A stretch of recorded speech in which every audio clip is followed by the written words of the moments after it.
So here we're going to do passive hip circles. This is a great way to lubricate the joint of the hip and the knee and even the lower back. But here we're really trying to focus on lubricating the big ball and socket joint of the hip. So the way I start, I gently cup Kiki's heel here so she's completely relaxed, and I cradle the knee so she's pretty secure here. And I start very slowly with clockwise circles like so. And you just look at your client, sometimes they may feel some grinding and some pinching in the hip. So we start slow and small. If this is a clean movement, i.e. no pain, no guarding or no tremoring from the client, we'll go slightly bigger. We scoop out. Same thing, you're just feeling for ease of motion, smoothness, and no trick movements from your client. You don't want your client holding their breath, tensing their abs. They're all signs that there could be something going on in the hip. If this feels good, we go even bigger. So here these hip circles are in flexion. So we're going from 90 to 130 or so. How's that feel? So if that feels okay, we go the opposite way. So notice when we go the opposite way, we come into abduction and internal rotation. This is what we call uncoupled hip motion. So this is more likely to produce some sort of pinching in the hip. So we start very small, and this is why we do this 1 second. So here, feels okay? Yeah. If indeed I do put too much internal hip rotation in here, Kiki will pinch. So she is pinching here. So I don't know if you see this on camera, but she's in abduction and internal rotation. This is an uncoupled movement that will eventually pinch our clients. So move slowly and play with the degrees of internal hip mobility or internal hip rotation. Same thing, we start small and slow, then we gradually increase the range of motion. Okay. If all that feels okay, they're not getting any real discomfort, any real pain, we can play with the amount. So we can go back to clockwise. So now she's in external rotation, or we can go internal rotation clockwise. Is okay? Yeah. So I'm going internal clockwise, with internal hip rotation. And then we go the opposite, counterclockwise with external rotation.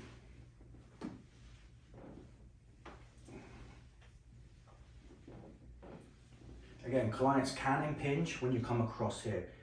Anything that involves crossing the midline is generally where clients will impinge, and or any deep flexion with internal rotation. So these are the areas that we need to try and clean, and just to try and make the joint a bit more congruent, a bit more smooth. This is generally how we start and finish most of our sessions here at Pain Posture Performance. We start with passive hip circles and we finish with these. These are very relaxing, but also it's just getting us familiar with the client, getting them to relax.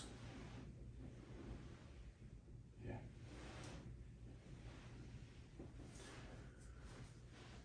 We can do these circles also with a compressive element and a distraction element. So for example, just take your arm across your chest. So this is a great way to mobilize the posterior joint capsule of the hip. So all I'll do, I will put my chest on the client's leg, and or you can put your arm across their knee at the same time. I'll show you a couple of ways. So I'm going to slightly compress the hip down and do my circles this way. So this feels a little bit different, right? So this is more on the posterior hip, the capsule here.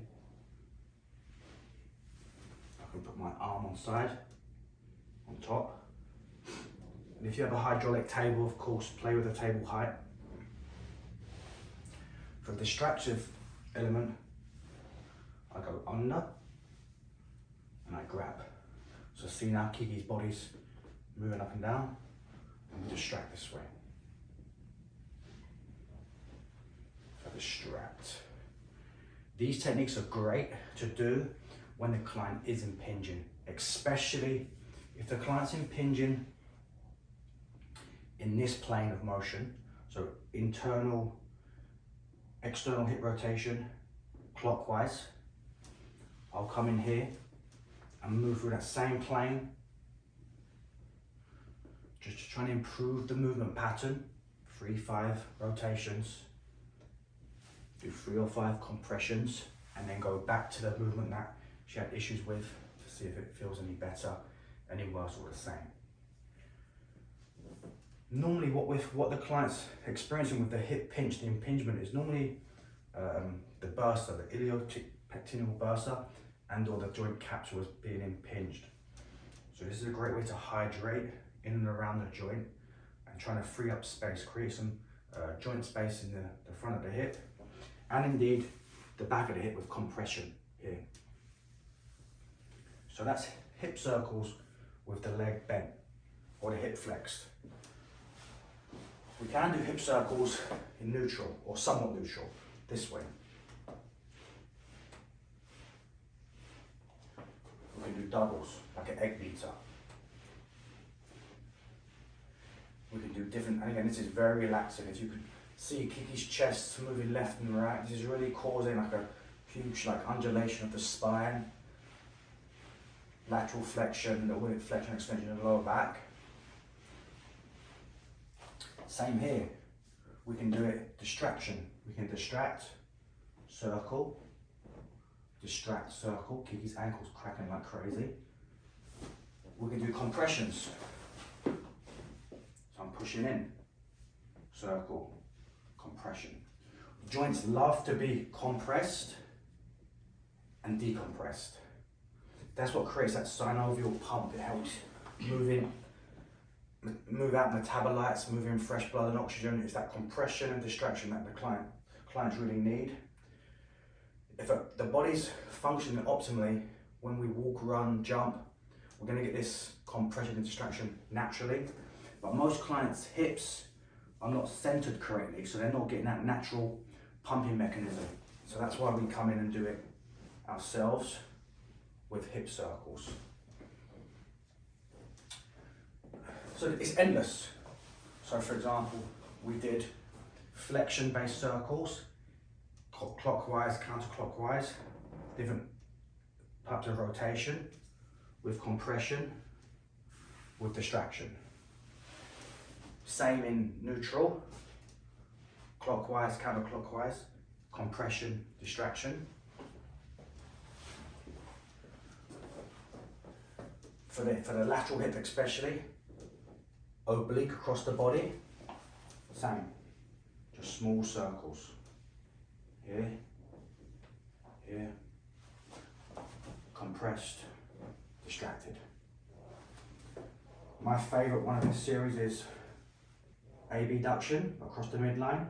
If they can handle it, some clients may pinch. If they do, just back off a degree or two. I distract, circle, circle. Okay? Mm-hmm. The grip on the ankle is, I'm gripping the talus, the neck of the talus here. I'm using 2 fingers here like so. So it's a very strong grip, a very secure grip. As opposed to grabbing the foot. If you grab just the foot here, most clients won't relax. Kiki does, but most clients won't relax. So I grab and grab. So I'm distracting, although this is a hip technique, I'm distracting the ankle as well.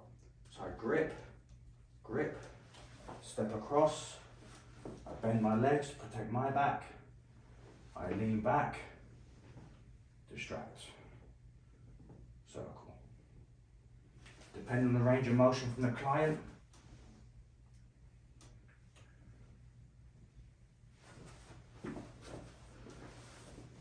so with the passive hip circles, you're only really guided by your imagination. There's many different angles that we can do. So just to recap one more time. Clockwise, externally rotated. Counterclockwise, internal rotation of hip. Be careful here for impingement, so move slow. We compress, rotate, distract and rotate. Great way to start and finish your bodywork sessions.